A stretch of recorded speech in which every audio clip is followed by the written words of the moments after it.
pouring rain, and, you know, it's technically our day, but in the morning, you know, there are White Hill kids in the gym, that's fine.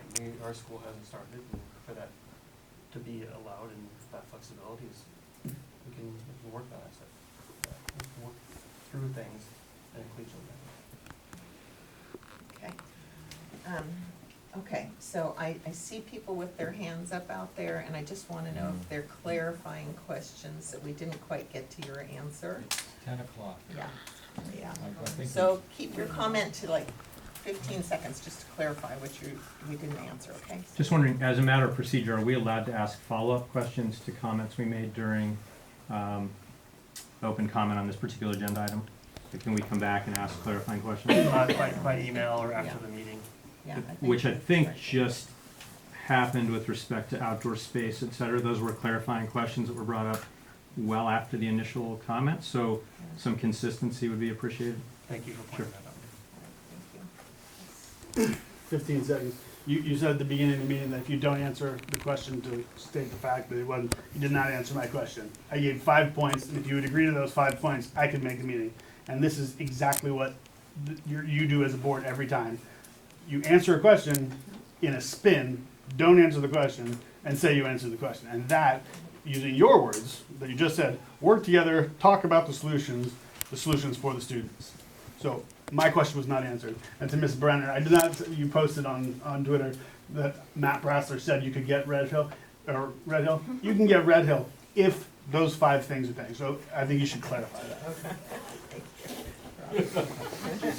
Can I just want to respond to that though. So Matt, your 5 things, when we originally made the offer to Red Hill, we basically met most of those conditions. So I'd be happy to talk with you more about it because I think we can do these things.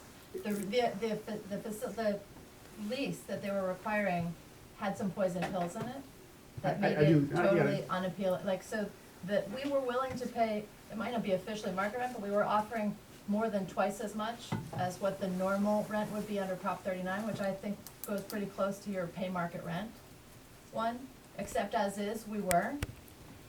Improve it, we were offering to do that on our own dime. Indemnify the district, we were willing to do that. The poison pill was they asked for whoever rented it to be responsible in perpetuity for anything that had happened in the building in the time before it was rented, in the time during it was rented, or in the time after it was rented.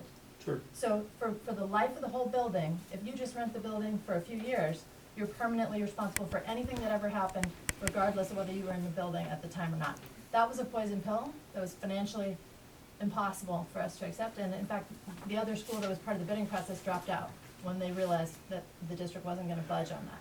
But I think we would be willing to do reasonable indemnification. Asking us to be responsible for things that happened before we were even in the building, I think is pretty crazy.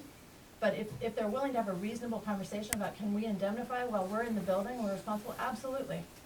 And waive the right to sue in the future for additional improvements. We had a whole set of things we were willing to do in terms of making improvements to the building. And we were also willing to waive our right to invoke Prop 39 for the term of the lease of Red Hill. So I actually think that your 5 things are completely doable.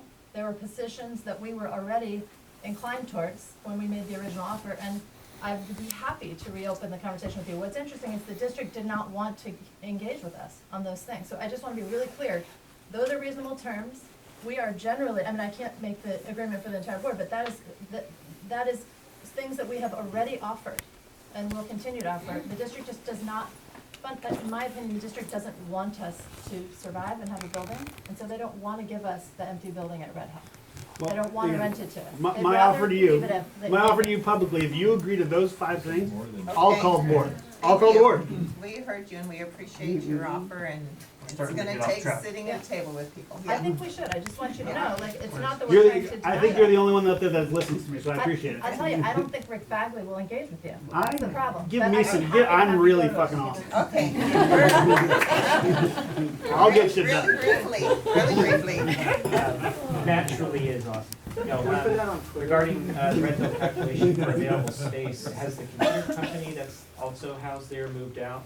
Last I checked, they were still I there, know. occupying at least one room, so you might. And for a dollar, they pay Yeah. a dollar. I don't care what they're renting, but they're there. They're not rent, Yeah. it's not rented. Thank you. And the They're rooms are occupied. used. Okay. Let's not make, let's not, let's not make